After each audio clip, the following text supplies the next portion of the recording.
Hey guys, welcome back to the channel. Now, our speculations were absolutely right. A new battlefield of Burma is gonna be coming to the Enlisted. Well, whenever the new major update comes out. I assume that we're gonna get a test server, probably for the map. It looks pretty cool, I ain't gonna lie. However, this blog post that we are here receiving, it doesn't really give us too much to actually make this video possible that we are currently, well, recording and watching together.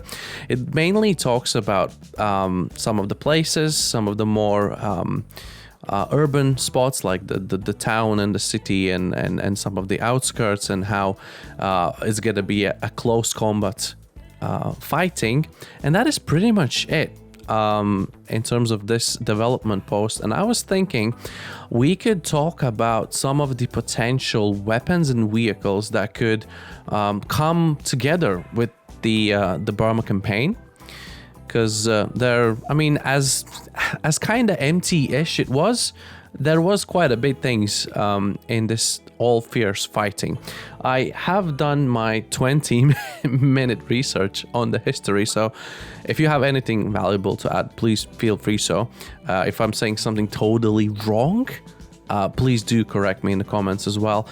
I'm going to be talking about the stuff that we already have in the game that would fit very nicely with the Burma campaign, and there's actually quite a few things that I've found historically, images and things like that, and I'll try and put them on the screen so you can see them as well. And there's probably things that I haven't found and you will probably know, and maybe some of you will know, so make sure you do comment below. Now, how the Burma campaign went, very basic terms, I'm gonna explain you if you really have no idea, because I literally learned 10 minutes ago. So the Japanese occupied the Burma, which was part of the British Empire at the time. So Japan came, said, yeah, we're angry. They just did not stop. They took the capital, they took the whole place. The Burma forces fought together with the British side by side, and they were pushed all the way back. Britain was at the time already at the brink of bankruptcy, World War II, Germans, everything happening in Europe. They really did not have, resources to like maintain the fight against Japan. So when you had to choose to be captured and tortured, they just decided to retreat. And there was a big, massive retreat when they literally had to walk 1,000 miles on foot with barely any rations to make a cross in safety in India, where they would take their time to regroup. Over time, Japan held the territory, and there was no contests over it all the way till like 1944, a couple of years, obviously. And then, interestingly, on the west side, there was some guerrilla squads. Like this campaign involved a lot of the partisan guerrilla type of squads that worked behind the enemy line. So I'm just thinking maybe we'll be able to get some, I don't know, maybe some Burmese forces, I don't know, British of that time forces, Indian squads, guerrilla squads or something like that. You know, something that goes along with the Burma campaign from that time. And in 1945, the victorious offensive began, and then kind of British Empire and everyone together was able to take the Burma back, I believe so. Yeah, so I've already kind of touched on these guerrilla squads because there was really a lot involvement of fighting behind the enemy lines. So that would be one of the train of thoughts about all this campaign. Now, since it's very focused around British Empire, Burmese forces in Japan, I think it's worth to think about we could possibly get more British squads, and I know there's been a lot of comments saying that Britain should have its own tech tree and should be as its own nation in the Enlisted. I really don't know how complicated would that be to fix it all up with the matchmaking. If you queue up with the British, you could get games with allies, let's say together against Japan or fighting against Germany in the European campaigns and things like that. I really don't know how difficult that is, but it seems like this campaign is very British focused. Like there's constantly something about British Empire in that time. So I think there's a chance of us actually seeing a little bit more stuff from British. Now, what I did look up on the internet, and kids, don't trust anything you find in the internet. You know, I could be totally wrong. I found some pictures, older pictures of a Sherman 5 in Burma. So that would be the M4A4, I believe. Again, correct me if I'm wrong. We have Shermans in the game already, so I don't think that would be a very problematic to actually get the exact variant that was fighting in the Burma campaign. So that is 100% easy peasy. I really don't know off the top of my head what Japanese tanks do we have in the game, but the one featured in the campaign would have been the Type 95 Hago. So those were used by the Japanese as well. They had their armory divisions or whatever they were called. So that could be quite interesting.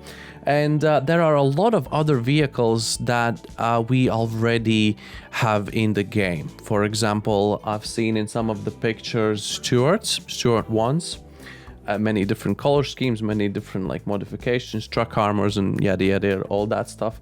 Very familiar with those, so we really don't need another Stuart. We can just, I don't know, give them like a color, I don't know, a color scheme or something that would fit the Burmese campaign. Then there's universal carriers, tons of universal carriers everywhere, all over the campaign, at least by the looks of on the internet. Like every second video clip you find on the internet about that time, about the war happenings, there's always somewhere a universal carrier. That's hilarious. Yeah, then we have some tanks as like the Lee. Again, not an issue because we kind of have those in here. There's the A Squadron, 146th Ramri Island in 1945. They have Grant Mark 1s. Don't worry, guys, we're gonna touch on some weaponry as well. I just want to get over the vehicles. A lot of vehicles featured with a lot of track armor everywhere. The Stuarts completely covered with track armor, Grant Mark 1s covered with track armor. And I think I would like to think I know why. There's a lot of Indian squads in here, Indian squadrons and fighting forces. In this campaign, there was a lot of field artilleries, field guns used, so maybe that's why they felt a need to cover tanks and vehicles with extra armor, probably. Talking about some of the field guns, I've seen anything from 2-pounder to freaking horse brigade with a 25-pounder behind it. And I've seen some rifles, some very familiar rifles that we have in the game. I've seen a clip where the guys were looking at the grenade launcher extension for the rifle. So we have grenade launchers, hey, happy days. Jungly scenery and a grenade launcher in your face. I've seen Sten Mark IIs. I've seen Thompsons from all of the historic materials in the videos. I've seen a lot of mortars used, and one that I was interested the most was the ML, I think.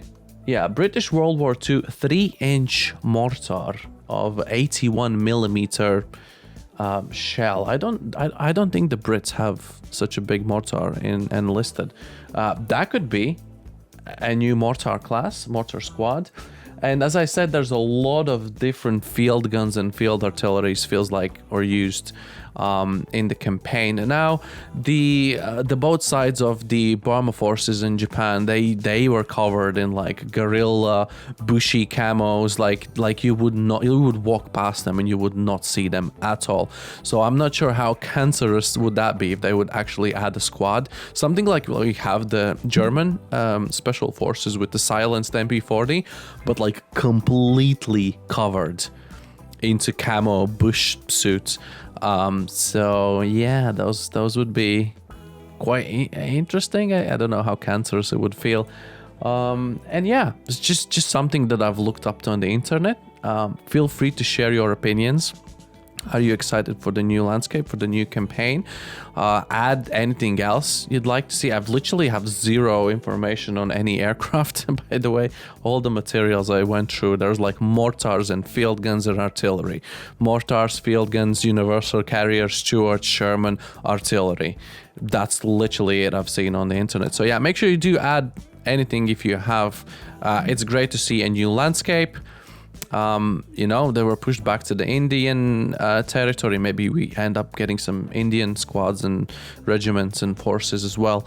I think it kind of opens up a lot of possibilities. Now, if I'm talking load of crap, just tell me that in the comments and correct me if I'm wrong. But yeah, Burma is here. Thank you so much for watching, guys. I'll see you in the next one. Goodbye.